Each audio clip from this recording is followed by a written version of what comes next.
Yeah, Homer led the league in tackles with 85. The deep ball for Darius Prince, and Philadelphia's on the board first.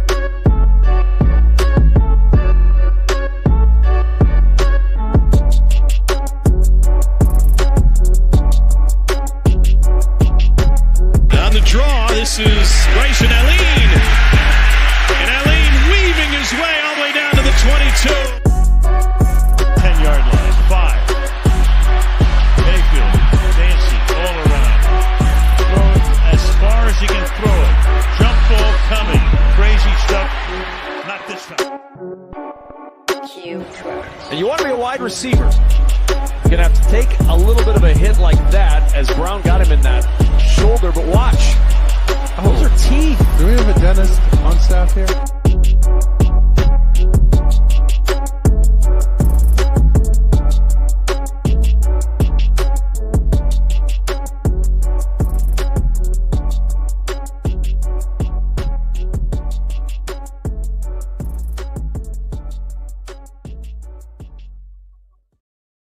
All right, we're back with another Arena Football League interview. Super excited for this one. We've got the Washington Wolfpack head coach, Mr. J.R. Wells.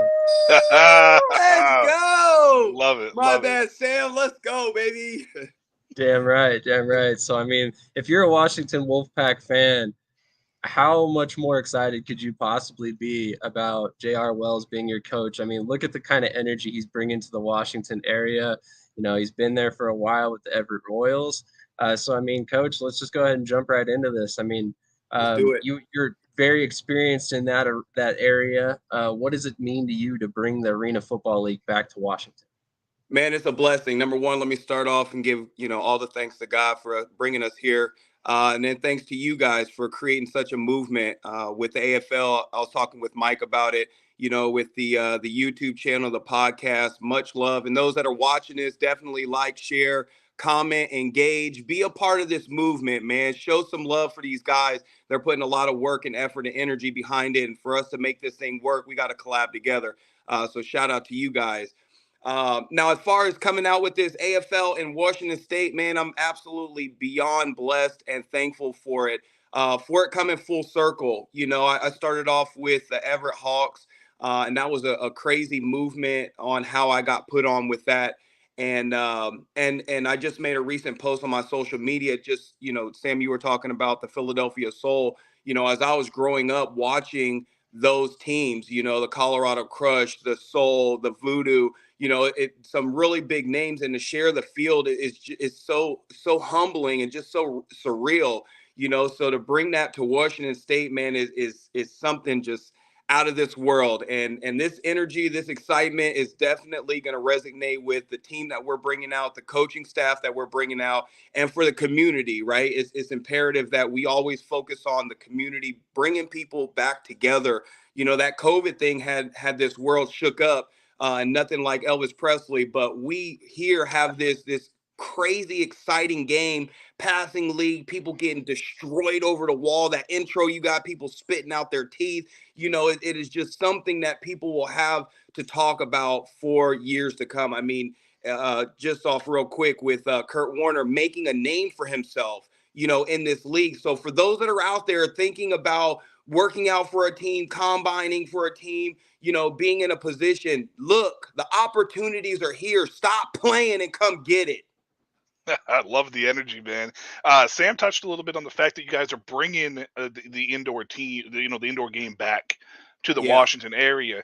From the process from the get-go, when the AFL re-announced that they were coming back, and Everett was announced as one of the 16 cities, even though there was no team here, how far back into the process were you involved, or did you come on in a little bit later time from the process?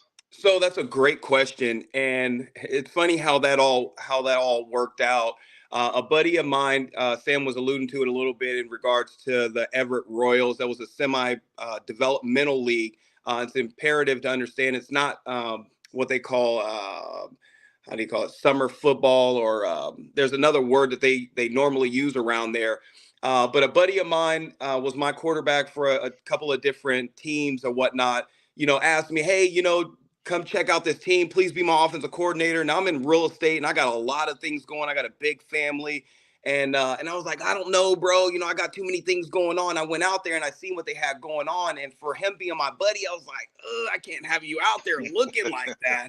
So I took over their offensive coordinator position 2 weeks before the season started. So I gave him a basic version of my offense kind of deal. And then to tie to your question, it was like they said there was an opportunity of arena football coming back, and if you come out here, you coach up, this movement, there could be an opportunity for you, on that arena side of the game. Now, thankful for me, I played 7 years of arena football. Started with Sam Adams in Everett, which is what brought me out here. So, we kind of worked through that season, went out and won. I went 8-2, divisional champs, number 5 in the nation kind of deal. We did some really good things for their organization. And the general manager of that movement said, hey, coach, after the year, we want to offer you the head coaching position for this new arena football team. And I was like, oh, great. And I'm thinking it was because we won some games, we did some things. And he was like, no, it was actually a working interview watching you through the adversity, right? It's how do you respond when the shit hits the fan, right? Because how you respond is how your team's going to respond. And then that's going to go onto the field. And so, from that movement, it was like, shit, let's go, baby. I mean, Sam, you said I'm with this program. I mean, 7 years in the game. I mean, AFL rules are different than the IFL and some of the other leagues that are out there. But at the same time, in the between time, you're inside the arena, 50 yards of pure get this smoke. If you're scared, get in the stands. If you want this funk, come and get it. 100%, 100%. So I'm kind of curious. I mean, obviously you touched on the fact that you were the offensive coordinator for the Royals for a while there. I'm curious, like how has that relationship with the Royals as a developmental team in your area helped you kind of start building the roster? I noticed you kind of signed a couple players, I believe, from the Royals already. Yeah, again, that's a really great question. And, one thing that I will always stand for is I'll never forget where I came from. I grew up with a broken family, mom and dad divorced, food stamps, Section 8, the grind. I missed my opportunity out of high school. I had a Bill and Melinda Gates grant, went to Eastern Washington, almost cut my hand off. Doctor said I'd never play football again.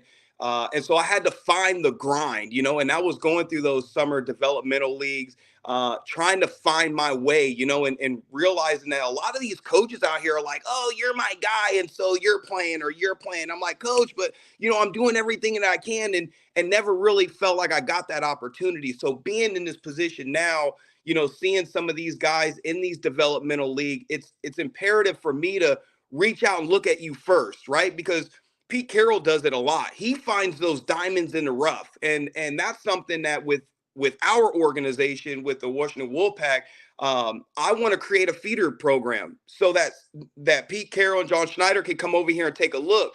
Now, you have to be mindful that not every athlete is able to transition into the indoor game. It's a whole different animal in here. You could be outdoor and get busy, and then you get in here, you're shut down, looking trash. Your routes are garbage. You're getting cooked over top. But if you can transition from the outdoor to the indoor and then indoor to the outdoor, oh boy.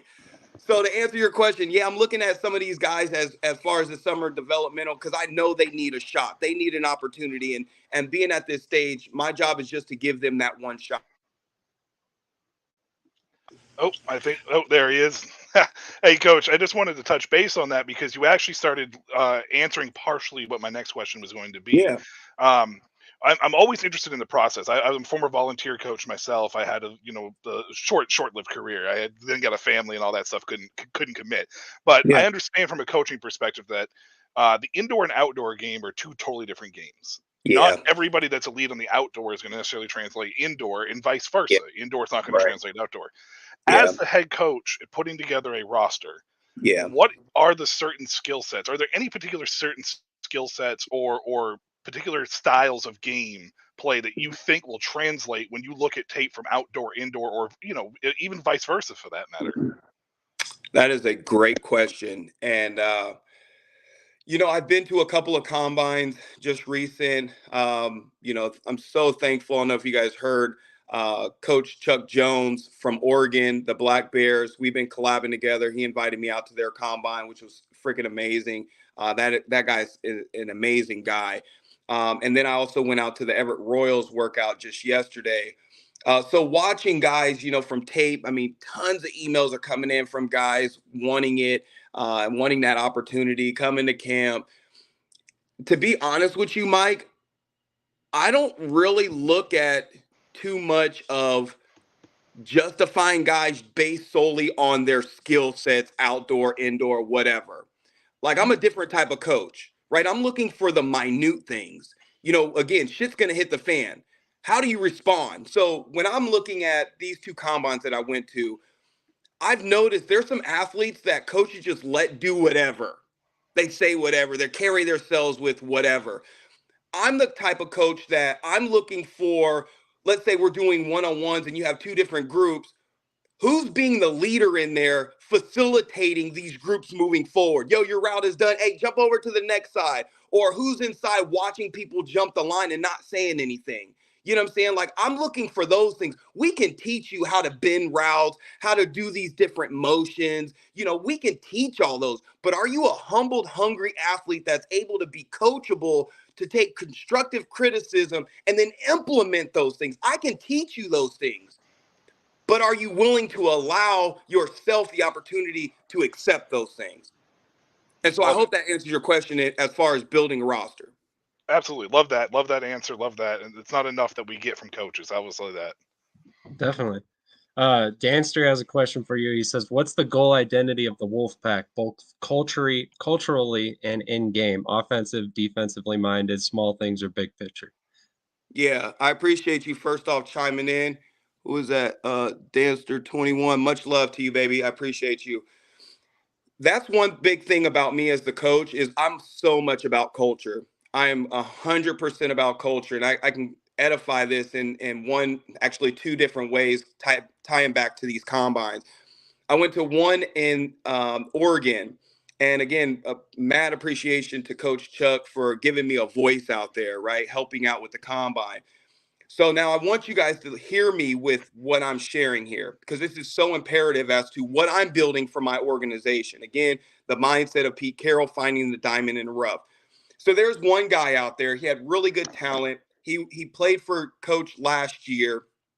And he's in this combine belittling people. He's in real good shape, got his shirt off. He's walking around like a peacock, all eyes on me. I'm the guy and all these other things. So I'm like, okay, I'll meet you there. So I'm timing the L drill. Oh, buddy comes up and he starts the L drill. You guys are aware of the L drill. So you're from the 5, you go to the top, you tag back, come back, and then go around, do your thing. So my man starts, I hit the clock. He touches the line at 4 yards, not 5. And I'm like, oh shit, what? Then he comes back to the starting block and a yard short there. So I stops him. I'm like, hey, yo. No, let's start this over, bro. You short me right here and you short me right here. He was like, blah, blah. I said, no. It's yes, coach, and you move on. He was like, you ain't my coach. You right, bro. Go ahead and do your time. So then I talked to coach and I told him, hey, I don't know what program you're working, but if this guy is brought to your team, he's going to be a cancer, because this is what he told me. Now, granted, coach is who he is. And he was like, well, he just shot himself in the foot. He's not going to be a part of the team. We need coaches like that. We need coaches to be able to change the dynamic of the game, not allowing these guys to do whatever they want. That's the culture piece. There was another one, as in yesterday. There was a guy, really physical guy. He came to this combine because they said, hey, coach is going to come out here and take a pre-look for my combine next week. He does a one-on-one, very physical. I like the matchup. And I said, let's run this matchup again. I did a couple of correctives for the receiver. And then I told the DB, hey, yo, next time, just don't hold. He was like, I ain't holding. Oh, okay, cool. You just lost your opportunity.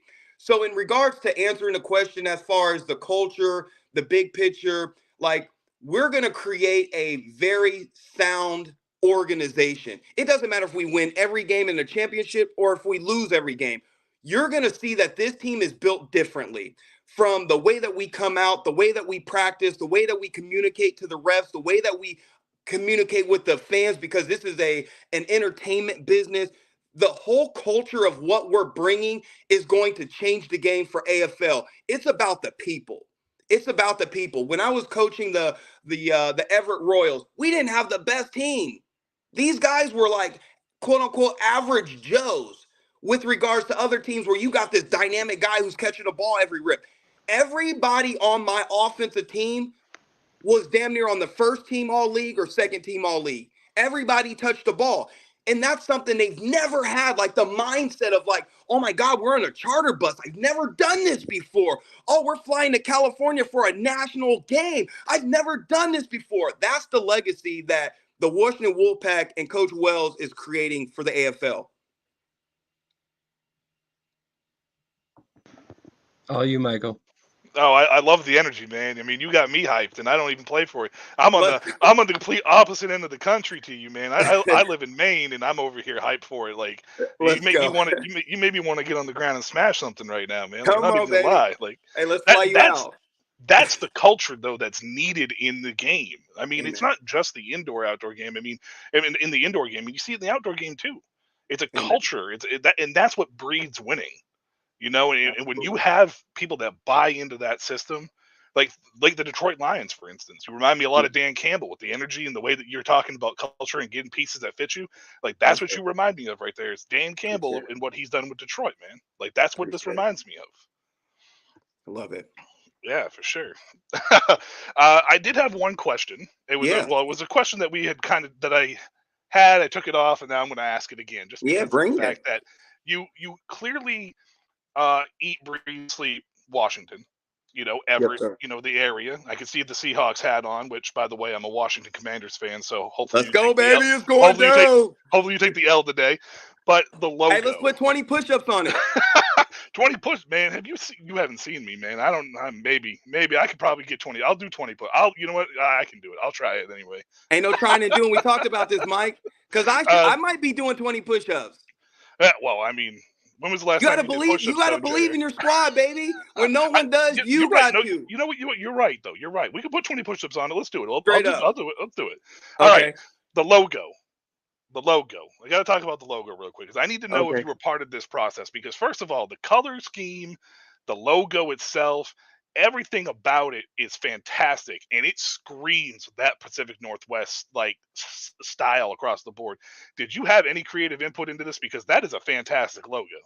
I wish I did, but no, sir. And I'm very thankful for it. Here's the thing, and again, I'm just extremely blessed on how this movement is all going around. We're doing things the right way. We did model the Kraken, our hockey team out here, and how they did things. We started off with, I believe it was called the Everett Arena Football Club. That was just kind of the basicness, because we didn't have a team name. And what we wanted to do with Washington is we wanted to allow the community in our state of Washington to vote in on our team name. So we did a big deal. We had like a click out, it was on the news and stuff, like, come check it out, vote for the name. So then we gave it to the public to choose the name. And then once they finally chose, the Wolfpack, then they came up with the logo and the identity and the color scheme. Yeah, and I love it. I gotta tell you, I'm a fan of the top two. Whether it was the Wolfpack or the Werewolves, I would have been down with both. Like, I thought that was great, man. Yeah, I thought that was great. And I don't know if you guys see the evergreen trees in the ears. Yeah. Did you guys notice that? Yeah. I don't know if you noticed that, Sam, or not, but yeah. Yeah. There's other little tiny things that are a part of that movement. Yeah. I gotta say, this logo, and I really like the Louisiana Voodoo logo as well. Both of them are very creative, very modern looking, fit the league, the feel of the league. I really like them. But definitely wanted to touch on something. I mean, you're a former player yourself, so I'm curious how that's kind of helped you connect with your players and build this energy that you've got going on with your roster. Yeah. Again, the focus is, can you come in, be humbled? You know, humility is just a very powerful piece as an athlete. Uh, there's a lot of guys that are missing it. You know, it's a struggle right now for coaches in college because these kids are getting paid out of this world. You know, and then as a coach, you're like, shit, you're making more money than me and my entire family. Um, Having the mindset of what it takes, coming from laying on the ground, dying, bleeding to death, you know, doctors saying I'd never play football again. You know, my hand was supposed to be amputated, and things that I've never shared with people.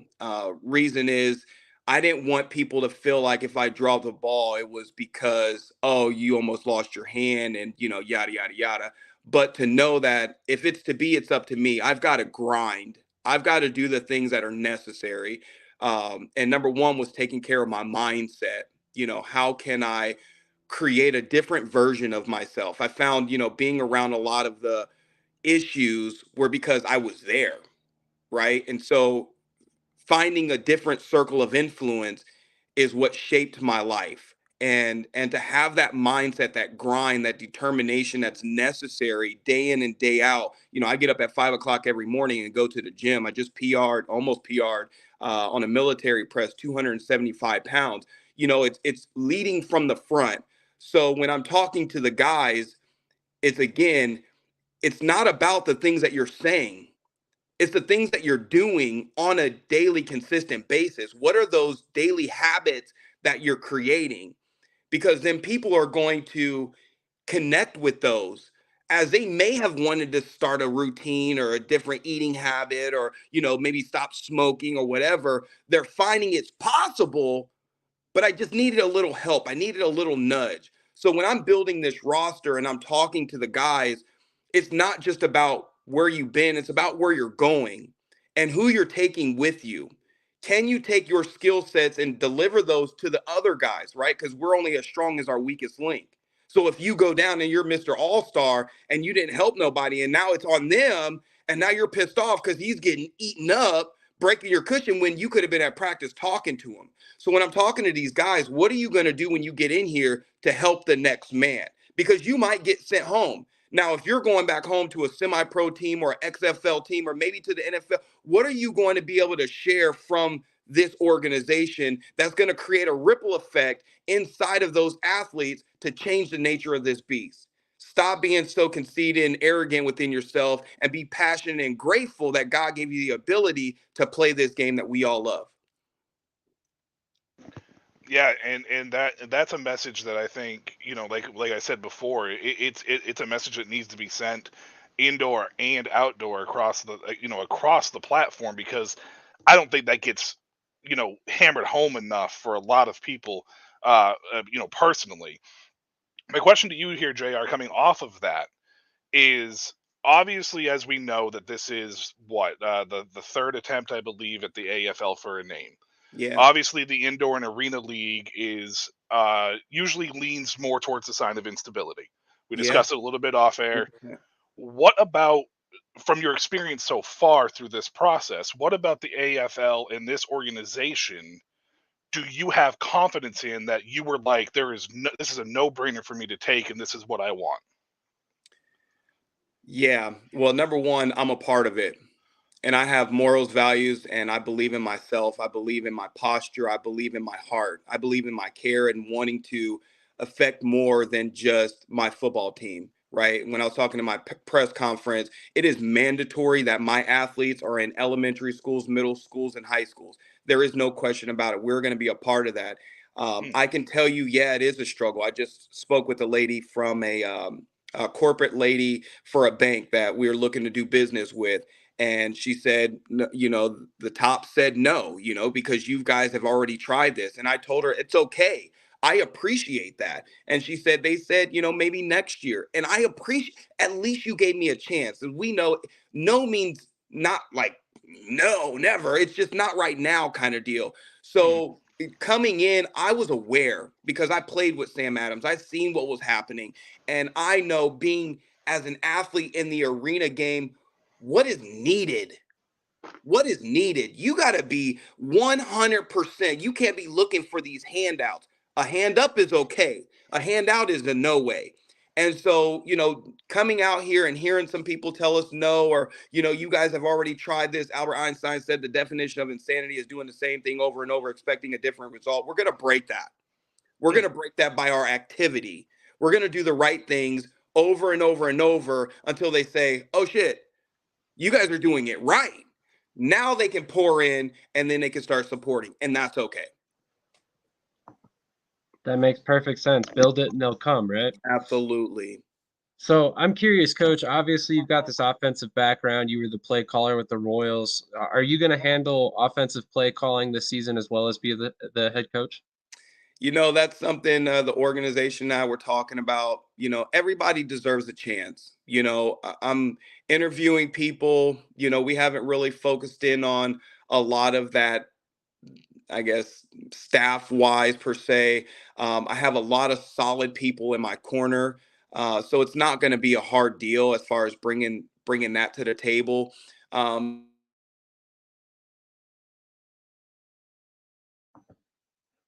Give us just a second. I'm going to play a quick commercial and see if we can get Coach right back on.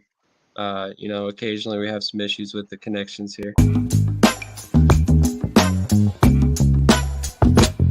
I'm just being myself, cool as can be. When I'm being myself, you wish you were me. It's so easy. Get out your own way. It's just so easy. This is Everett, and you're watching Shady Sports Network. Tune in, hit that like button. You might wonder, what do these guys do? Player signing announcements. I never in a million years thought you would actually come on to break this news. So without further ado, go ahead and tell everybody what happened today. Yeah, man. I just had a workout with the Cincinnati Bengals. Signing me right out. Without further ado, I'd like to announce that, I'll be taking my talents to Salina Liberty. This just in, the Major League of Football is reportedly collapsing, unable to pay hotel room bills, with players being kicked out of their rooms and hotel managers asking them to leave voluntarily without issue. And then we got Lions wide receiver Williams is debuting this week as a starter. That's something to look at as far as the eye test goes. And then another one on the eye test is Mostert might be coming back to Miami. And we can see if he has a role in this offense and see if he can be viable for the next couple weeks coming and help us in the playoffs and possibly towards a championship. That would be very nice because he's sitting on my bench right now.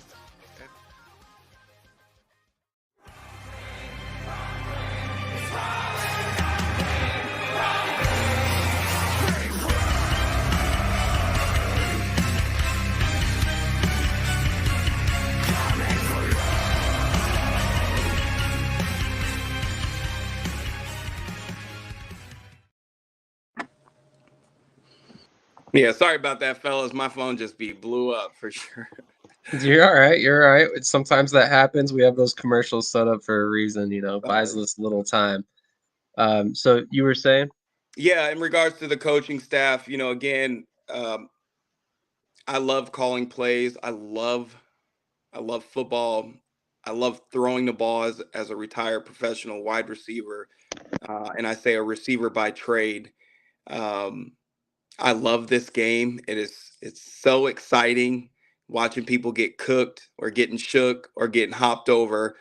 So yeah, just making sure I reach out and connect with people who may need an opportunity. I definitely am not a selfish person.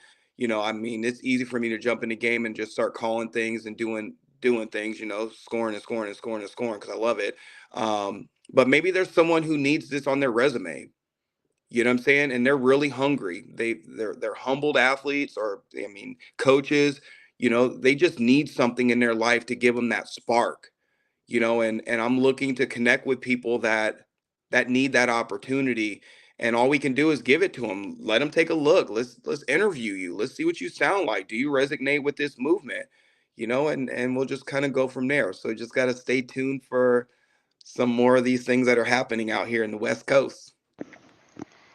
Well, your personality and your energy is very infectious, and Thanks, Seattle man. and the state of Washington in general have been really supportive of any new franchise or any new team that comes out through that way, regardless of it's the Seattle Sea Dragons, the XFL, Yeah. the Seattle Kraken when they came in. I mean, the place is hopping. Yeah. In your time here, as since being involved in this organization, I'm assuming that there's been a good amount of hitting the bricks and going out into the community is concerned. You mentioned that it's mandatory for your players to be in all the schools. How has the people of Everett and the people of Washington in general kind of responded to you guys out there, and what should we expect? Are we going to see you guys lead attendance records all year long? I know that's probably the goal, though, huh? Mike, that's my goal, straight up. Well, listen, I'm going to give you two of my goals, okay? And then I'll answer that. Two of the goals are, number one, being the hardest hitting arena football team ever. That's number one. People want excitement. When you come and see us, you're going to feel us. When you go home or when you see us on a roster, you're like, oh, shit. Honey, when I get home, please pray for me. And then number two is I want to send two guys to the NFL, whether it's the practice squad, getting a contract. I'm really looking to help people create a legacy that's bigger than themselves. As far as attendance, yes, again, it comes to the community, bringing in, let's say, some of these high school kids, to our practices, taking a look at what we're doing, building the excitement there, because then their parents are going to be like, oh, shit, you want to go to that game? Let's do it. I think our stadium holds 8,200. I'm not sure exact numbers. But yeah, I'd love to have that bad boy cracking, no pun intended to my hockey team, but I'd love to have that bad boy set off for sure. Pure excitement, pure love, pure energy, and some dubs. Let's go. I love it. I love it. Definitely a lot of energy. We got a question here. Yeah. Do you expect any former XFL USFL players on the roster in 2024, given the merger that's coming up? Stay tuned, bro.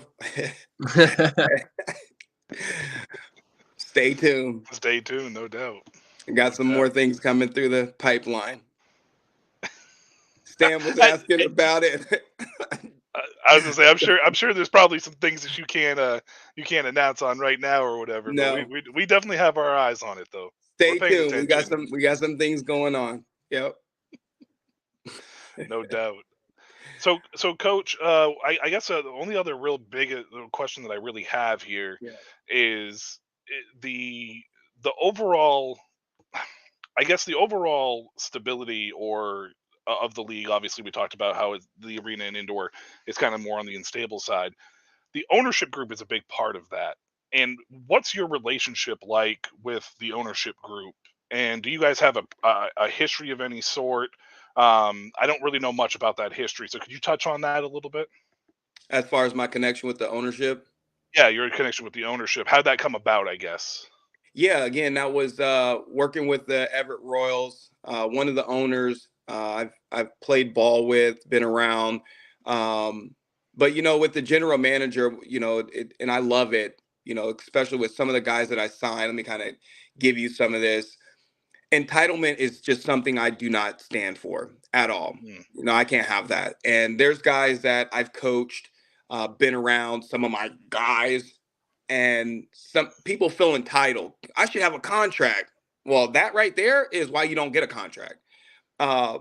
Working with the Everett Royals last year and the GM offering me this position, the statement that he gave me is just sticks with me. He had a whole year working interview. And you never know, right? You never know what's happening until something drastic happens. That's why it's imperative that the daily habits that we create are the ones that impact the world. A few years ago, with the arena coaching, I had an arena coach hit me up and was like, hey man, I want one of your guys. but then I don't want that guy. I was like, oh, what happened? He was like, well, I went on his social media and he's throwing up gang signs and smoking weed and doing all these things. And I'm like, oh, sucked for him. That was the opportunity, right? And so I told that kid, like, hey, you had a shot. And, there's going to be a whole bunch of people watching this. And I want you to be mindful that they might not be engaging on your stuff, hitting the like button and commenting. There's people watching all the time. So you got to do the right things just because it should be you. You got to do these right things. Your kids are going to watch you. Your parents are going to watch you. God's watching you. You know what I'm saying? So do the right things. And it just happened to be that what I'm saying resonated with the ownership, and they selected me, and I'm thankful, and I promised them that I'm gonna do the right things, and they can count on that. Coach, my last question for you. One guy, I'm a huge CFL fan, so let's just get that out of the way for the first play. Straight up. One of the guys that kind of caught my eye when you signed him was Austin Joyner. Austin Joyner, heck of a defensive back, played at the University of Washington, so kind of a local kid too. I'm kind of curious. Obviously, we're way far out early on in the roster building process. Do you anticipate Austin playing any offense?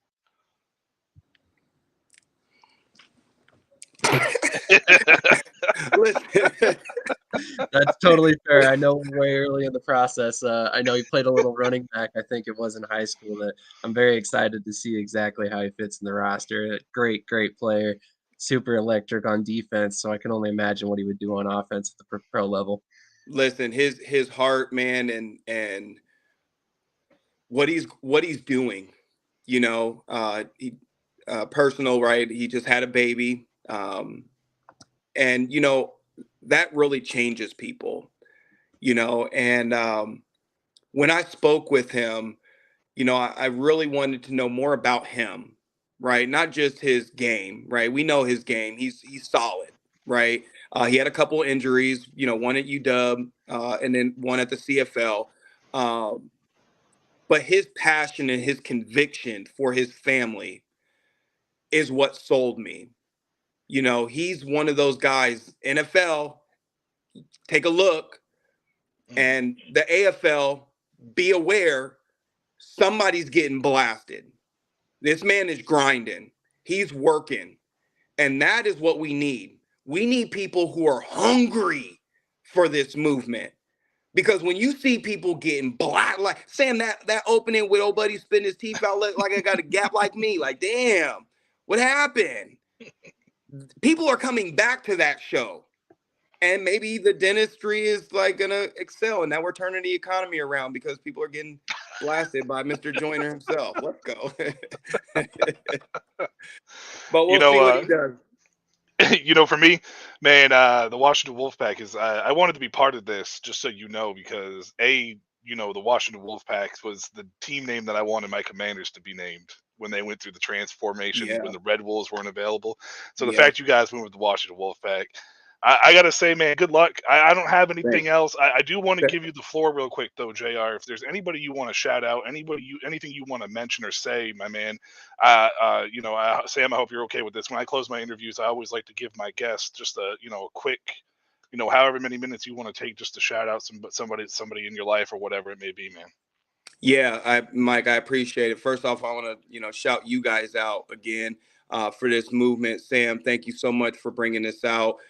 This is what's necessary. This is that marketing that's needed for the AFL. We've been having those issues, and there's a different sheriff in town as far as the ownership and management for the AFL. And what I need is for more positivity, right? There's going to be trolls. It's just imperative. People want to see people fail. But we can outweigh that by sharing this video, supporting different streams, being there, asking the right questions, not just asking to be heard, like asking for real clarity, because the question that's not asked is something that people are looking for. So be that leader, stand up and stand out in a very humbling way. If you have any connection within the community, go out there, man. These kids need our help. If we don't help them, the street will get them. And we can't have that. I can tell you firsthand, my daughter, she's a senior in high school around this area. And one kid in her class is sitting in jail right now for murder.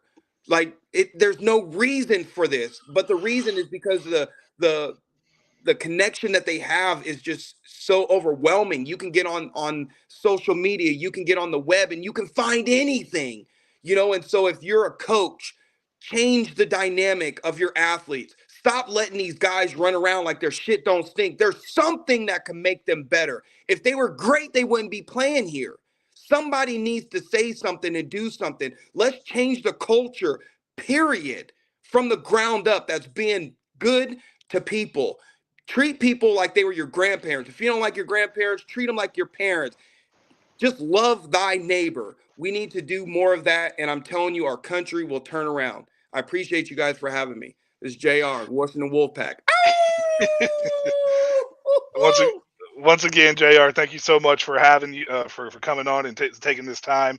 If you like what you see, obviously hit subscribe, follow us, here at the Shady Sports Network, and stay tuned for a couple more AFL coaches coming up. We got the Voodoo coach coming up at 5 p.m. as well today, and then next week we have who was it, Sam? It was Chris Siegfried and EJ Burt from Orlando Predators and the West Texas Desert Hawks. Nice. Yeah, that's what it was. EJ Burt and Chris Siegfried. So thank you again, though, JR, for me, for everybody here at Shady Sports. I'm sure Sam will, appreciates it, man, by all means. So have a good night, guys. Let's not forget those 20 push-ups, Mike. Yeah. Well, you're down 7-0 right now, my man.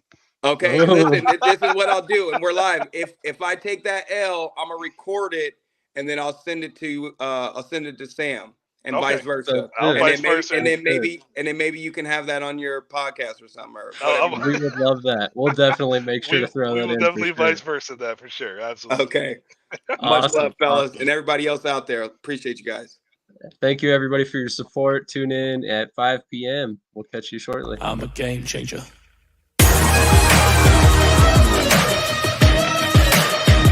I'm a game changer.